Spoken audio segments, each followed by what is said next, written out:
Xin chào các bạn. Đây là một câu chuyện về một giống chó khá nổi tiếng mà ai trong chúng ta cũng từng đã thấy hoặc nghe về chúng. Siberian Husky hay còn được người Việt chúng ta gọi với cái tên thân mật là Husky ngáo hay đại ngáo. Cùng với Samoyed, Alaska Malamute, Husky là một trong những giống chó kéo xe nổi tiếng trên toàn thế giới. Mặc dù có thể trạng tầm trung nhưng chúng lại có sức bền đáng kinh ngạc. Ngay từ khi du nhập vào Việt Nam, chúng đã được ưa chuộng bởi vẻ ngoài lạ mắt cũng như gương mặt biểu cảm chẳng giống loài nào cả.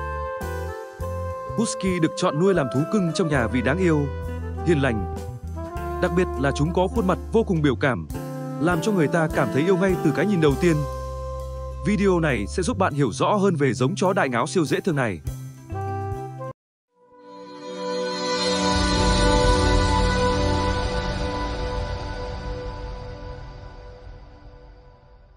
Theo các tài liệu nghiên cứu, Husky là loài chó cỡ trung, thuộc vào nhóm những con chó kéo xe có nguồn gốc từ vùng Đông Bắc Siberia của nước Nga giá lạnh. Husky có họ hàng rất gần với giống chó Samoyed và Alaskan Malamute. Vào năm 1908, chúng được đem đến vùng Alaska của nước Mỹ. Đây là thời kỳ phát triển mạnh của công cuộc khai thác vàng, vì thế người dân nơi đây thường dùng chó Husky để kéo xe bởi chúng chạy rất khỏe với tốc độ cực nhanh. Chó Husky có thể kéo xe một quãng đường dài trong điều kiện khắc nghiệt mà không cần dừng nghỉ. Nhiều người chọn Husky làm người bạn đồng hành trong những cuộc hành trình khám phá những vùng đất mới. Cuộc hành trình huyền thoại được lưu lại trong những câu chuyện cho tới ngày nay. Từ đó, việc dùng Husky để kéo xe ngày một trở nên phổ biến và dường như trở thành phương tiện di chuyển chính ở nơi đây. Sau này, khi các phương tiện dần phát triển, người dân nơi đây không nuôi Husky với mục đích để kéo xe nữa mà coi chúng như một vật nuôi trong nhà. Và cho tới tận ngày nay, Husky vẫn đứng đầu trong những con vật nuôi đặc trưng của vùng đất Siberia. Giống chó Siberian Husky được sinh ra nhờ vào quá trình chọn lọc của người thổ dân bán du mục Chukchi và những thổ dân khác tại Siberia khoảng 3.000 năm trước, khi mà họ phải mở rộng khu vực săn bắn cũng như di cư tới môi trường tốt hơn. Bởi vậy, họ cần có những chú chó có sức chịu đựng tốt, khả năng chịu lạnh cao. Sống trong môi trường băng giá nhưng lại không đòi hỏi quá nhiều thức ăn và đặc biệt là có thể kéo xe, chạy trong một thời gian dài. Sau quá trình chọn lọc tự nhiên cũng như có tác động của bàn tay con người để phù hợp với điều kiện sống cũng như nhu cầu của người chăn nuôi, giống chó Husky đã được ra đời. Kết quả là những con chó này có thể mang vác trên một quãng đường dài mà không có thức ăn hoặc hơi ấm. Trong khi có nhiều tranh cãi về việc dòng dõi thuần chủng của chó Siberian Husky, được nhiều người cho là của giống chó Chukchi nguyên thủy nhất. Bạn cần phải theo dõi chúng chặt chẽ vì những chú Husky ngáo này thích chạy và khám phá. Chúng được biết đến là những nghệ sĩ chạy trốn và có khả năng đào bới hàng rào và thoát khỏi dây xích. Husky có vẻ ngoài trông lạnh lùng nhưng thực tế tính cách của chúng lại thân thiện và hiền lành, rất thích gần người. Chúng nghe lời chủ và cũng rất thông minh, sống tình cảm, thích chơi với trẻ con. Nhưng vì là giống chó ưa chạy nhảy nên bạn cần chú ý dành thời gian để đi dạo hoặc tập thể dục với chúng. Điều làm nên nét đặc trưng của giống chó Husky ngáo có thể kể đến đôi mắt. Mắt của Husky như hai quả hạnh hơi xếch và cách đều nhau toát lên vẻ lạnh lùng, hoang dã. Điểm khác biệt lớn nhất ở Husky so với những giống chó khác chính là màu mắt. Có những chú mang màu xanh dương, xanh lục, hổ phách. Đặc biệt có cả những cá thể Husky sở hữu hai màu mắt cụ thể, một bên xanh, một bên nâu. Những chú chó này thường rất hiếm và được săn lùng hơn cả.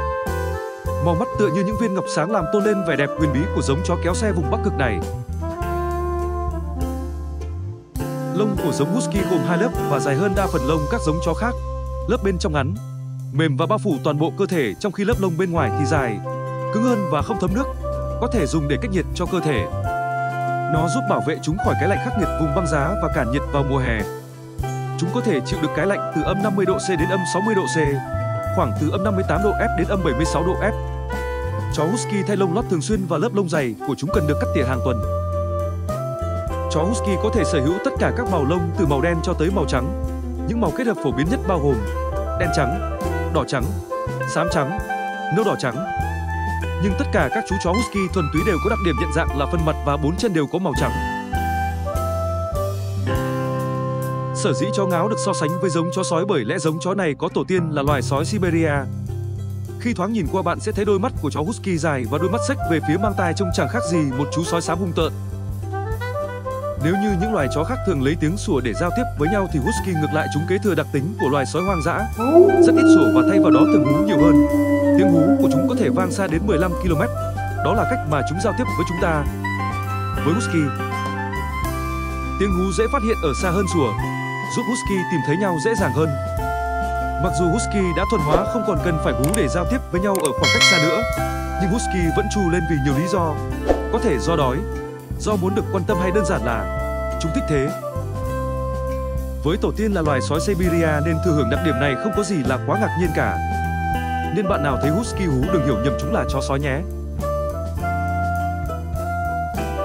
Bề ngoài có vẻ lạnh lùng, khiến người khác phải dè chừng, nhưng thực chất Husky lại cực kỳ hiền lành và thân thiện với con người. Thêm vào đó là giống chó kéo nên Husky luôn dồi dào năng lượng. Đa phần chúng đều có dấu hiệu tăng động nếu không được vận động hay bị nuôi nhốt quá nhiều. Anh bạn này còn được biết đến với cái tên chó biểu cảm. Chó ngáo khi diễn tả được mọi cảm xúc từ vui, buồn, tức giận, chán nản, thảo mai. Thỉnh thoảng bạn sẽ bắt gặp cả khoảnh khắc Husky cười khi chúng thấy vui. Điều này không phải giống chó nào cũng có biểu cảm thú vị như vậy. Trừ những lúc tăng động phá phách ra thì khi có một chú Husky ngáo trong nhà kể ra cũng vui vì bạn sẽ được đi từ hết bất ngờ này đến bất ngờ khác. Chúng cũng có tính bầy đàn rất cao nên thường thích sống chung với những con chó khác hoặc khi có chủ ở bên cạnh. Nếu bạn nuôi một chú chó Husky từ nhỏ thì nó sẽ coi bạn là con đầu đàn và tuyệt đối trung thành với bạn. Ngoài ra thì chó Husky ngáo có mặt tình cảm rất tốt, cực yêu quý trẻ con và các thành viên trong nhà. Đây là một sự thật mà khoa học đã chứng minh về loài Husky thậm chí không thể giải thích được. Husky có thể chạy nước rút hàng giờ liền, không cần thức ăn và không làm cạn kiệt nguồn dự trữ glycogen, carbohydrate hoặc chất béo trong cơ thể. Làm thế nào để chúng có thể đốt cháy nhiều calo như vậy mà không sử dụng hết lượng dự trữ? Husky phải điều chỉnh sự trao đổi chất của mình để đạt được hiệu suất tốt nhất. Nếu con người chúng ta cố gắng chạy trong nhiều giờ mà không có bất kỳ nguồn năng lượng nào, chúng ta sẽ mệt mỏi khá nhanh và phải dừng lại. Husky được lai tạo để chạy những quãng đường dài với nguồn cung cấp thức ăn tối thiểu. Do đó, có nghĩa là cơ thể của chúng đã phát triển để hoạt động mà hầu như không mệt mỏi. Siberian Husky nổi tiếng với câu chuyện chiến dịch vận chuyển huyết thanh năm 1925.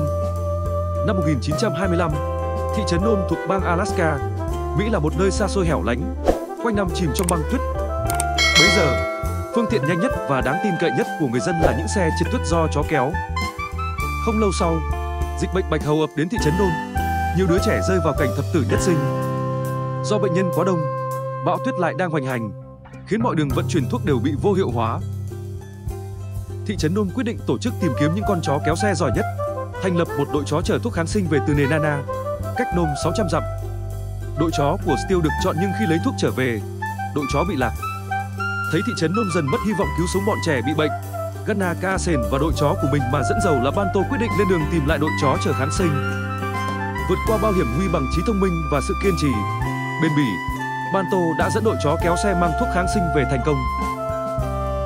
Người ta đã dựng bức tượng bằng đồng của Banto tại công viên trung tâm ở thành phố New York để vinh danh tinh thần bất khuất của những chú chó kéo xe. Xin cảm ơn các bạn đã theo dõi video. Nếu ai đã có trải nghiệm thú vị nào với chú chó Husky của mình thì chia sẻ bên dưới comment cho mình biết nha. Xin cảm ơn và hẹn gặp lại các bạn ở video sau.